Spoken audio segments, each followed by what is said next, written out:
अमेरिकी राष्ट्रपति Donald Trump ने यूक्रेनी राष्ट्रपति वोलोदिमीर ज़ेलेंस्की को फटकार लगा दी है। ट्रंप ने ट्रुथ सोशल पर पोस्ट करते हुए लिखा है कि ज़ेलेंस्की अखबार के पहले पन्ने पर शेख ही बखार रहे हैं। यूक्रेन कानूनी रूप से क्रीमिया पर कब्जे को मान्यता नहीं देगा। ट्रंप ने कहा कि ज़ेलेंस्की का यह बयान रूस के साथ शांति को लेकर, सीज़फायर को लेकर जो बातचीत चल रही है वो उसके लिए बेहद हानिकारक है, यानी कि खतरनाक है। क्रीमिया सालों पहले बराक ओबामा के कार्यकाल में गंवाया जा चुका है, ये ट्रंप कह रहे हैं। और वो ये भी कह रहे हैं कि अब वो कोई मुद्दा भी नहीं रह गया। आपको बताएं कि रूस ने 2014 में यूक्रेन के क्रीमिया पर कब्जा कर लिया था। हालांकि इस कब्जे को अंतर्राष्ट्रीय स्तर पर कोई मान्यता नहीं मिली है और इसी को लेकर ज़ेलेंस्की ने एक अमेरिकी अखबार से बातचीत में, इंटरव्यू में ये कहा था कि यूक्रेन क्रीमिया पर रूसी कब्जे को मान्यता नहीं देगा। पीस डील से बाहर आने की अमेरिका धमकी दे चुका है। कब दे चुका है? अमेरिका जल्द ही खुद को रूस और यूक्रेन की पीस डील से बाहर कर सकता है, यह बात खुद अमेरिका ने कही। अमेरिकी राष्ट्रपति डोनाल्ड ट्रंप ने पिछले हफ्ते 18 अप्रैल को रूस और यूक्रेन पीस डील से हटने की धमकी भी दी थी और यह कहा था कि अगर रूस या यूक्रेन में से कोई एक भी डील के लिए तैयार नहीं होता तो यह एक बेवकूफी भरा कदम होगा और हम पीस डील से बाहर आ जाएंगे। डोनाल्ड ट्रंप वही ट्रंप हैं जो ये कह रहे थे कि जैसे ही वो राष्ट्रपति बनेंगे वो यूक्रेन और रूस के बीच जो जंग चल रही है इसको चुटकियों में खत्म करा देंगे। लेकिन अब वो कह रहे हैं कि अगर ऐसा रहेगा तो हम इससे बाहर हो जाएंगे। ट्रंप से पहले उसी दिन अमेरिकी विदेश मंत्री मार्को रूबियो ने भी कहा था कि आने वाले दिनों में अगर रूस और यूक्रेन जंग को खत्म करने के लिए कोई ठोस कदम नहीं उठाए जाते हैं तो अमेरिका शांति के प्रयास को छोड़ देगा। दरअसल डोनाल्ड ट्रंप का दूसरा कार्यकाल शुरू हुए 90 दिन हो चुके।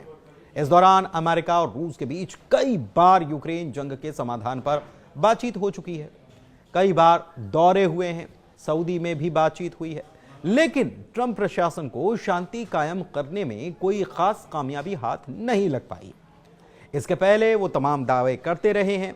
हालांकि पेरिस दौरे से लौटते वक्त मार्को रूबियो ने कहा था कि अगर यूक्रेन जंग को खत्म करना संभव नहीं है तो अमेरिका को अगले कुछ दिनों में अपनी कोशिशों को छोड़ देना चाहिए और आगे बढ़ जाना चाहिए। जंग को रोकने के लिए अमेरिका ने पीस प्लान भी पेश किया था।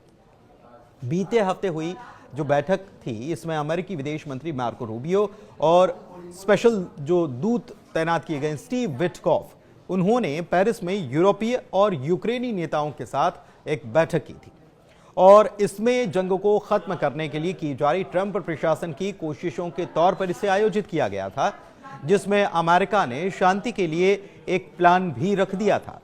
अमेरिकी विदेश विभाग के मुताबिक इस प्लान को सभी पक्षों ने सराहा। हालांकि इस प्लान में क्या शामिल किया गया यह अभी सार्वजनिक भी नहीं किया गया। बैठक के बाद मार्को रूबियो ने कहा कि वो ठोस समझौते के लिए पेरिस आए थे। इधर खबर आई कि अमेरिका और यूक्रेन के बीच जल्द ही मिनरल डील या खनिज समझौता हो सकता है।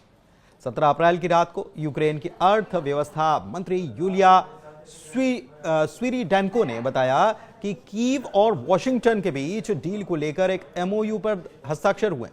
दरअसल अमेरिका ने यूक्रेन को रूस के खिलाफ जंग में $350 बिलियन के हथियार दिए। ट्रंप प्रशासन ने इस मदद के बदले यूक्रेन से कीमती खनिज देने की मांग की है। इससे पहले 31 मार्च को अमेरिकी राष्ट्रपति डोनाल्ड ट्रंप ने यूक्रेनी राष्ट्रपति वोलोदिमीर ज़ेलेंस्की पर मिनरल डील से पलटने के आरोप लगाए थे। आपको बताएं कि फरवरी में ज़ेलेंस्की और ट्रंप के बीच सार्वजनिक बहस हुई थी और इसके चलते समझौते के पहले ड्राफ्ट पर सिग्नेचर भी नहीं हो पाए थे। ट्रंप ने आरोप लगाया कि ज़ेलेंस्की क्रीमिया पर रूसी कब्जे को स्वीकार करने से इनकार कर रहे हैं और इस वजह से यूक्रेन रूस युद्ध खत्म करने के लिए समझौता नहीं हो पा रहा है।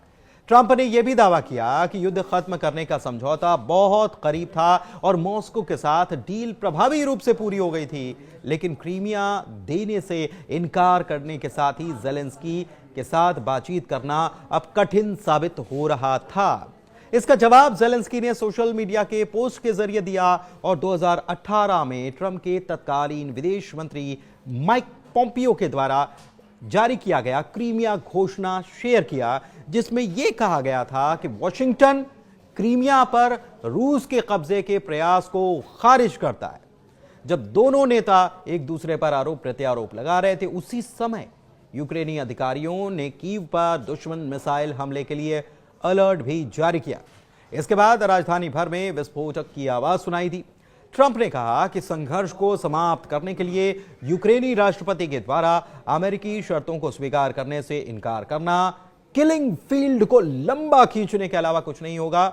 उन्होंने यह भी कहा कि लगता है कि हमने रूस के साथ एक समझौता किया, हमें ज़ेलेंस्की के साथ एक समझौता करना होगा।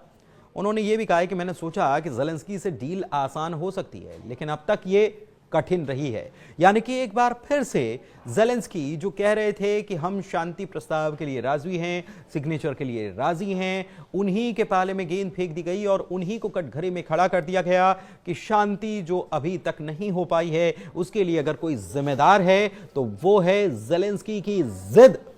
यूक्रेन के लिए आखिर क्रीमिया अहम क्यों है, इसको समझ लेते हैं।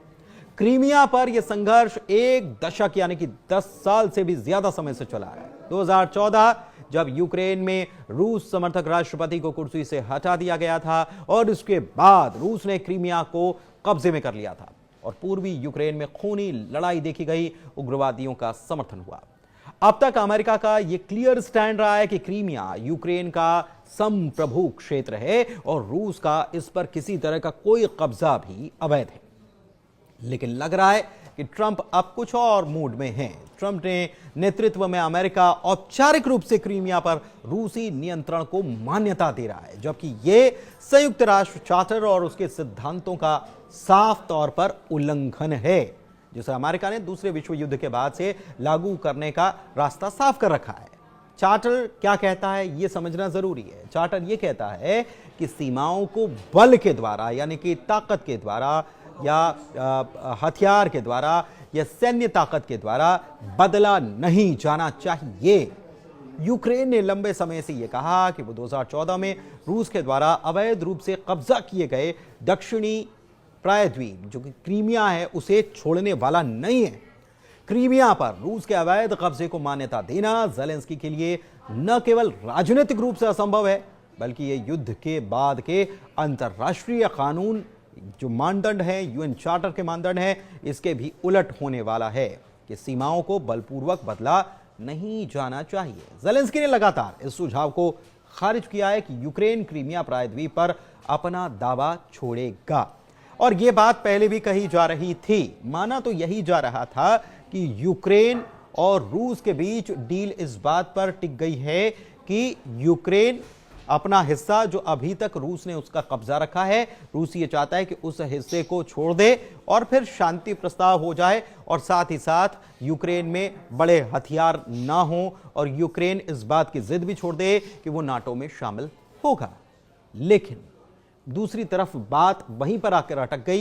ये पहले भी इस बात की आशंका थी या इस बात की स्थितियां बन रही थी कि क्रीमिया का मसला ही अटकेगा, बाकी के हिस्से तो छोड़ दीजिए, जिसको अभी युद्ध जब शुरू हुआ तब रूस ने कब्जा लिया, उस हिस्से की तो अब बात ही नहीं हो रही है। बात हो रही है 2014 में कब्जाए गए क्रीमिया की और बात वहीं पर आ अटकी है। और इसी मामले को लेकर अब अमेरिका कह रहा है कि क्रीमिया, एक प्रकार से ट्रंप की तरफ से ये इशारा किया जा रहा है कि क्रीमिया की तो बात ही क्यों कर रहे हो और क्रीमिया तो कब का रूस का हो चुका है।